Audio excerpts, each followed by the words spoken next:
Hey, Sacred Sister, just showing you how to navigate sacredmetaphysicalsisters.com.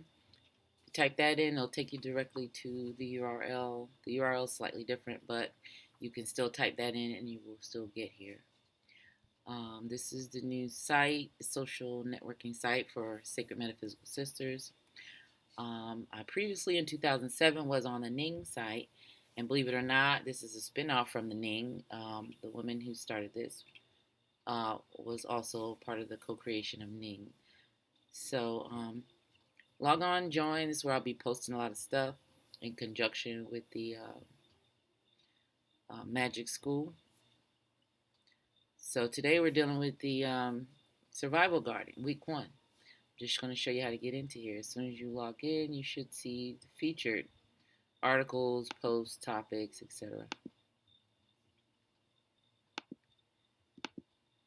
And you just click DIY Survival Garden, week 1, and you could be able to read and follow my progress.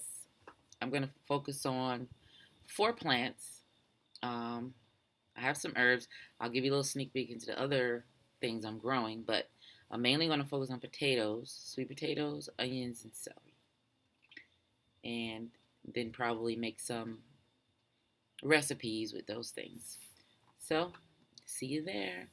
Thanks. Hope you enjoy it.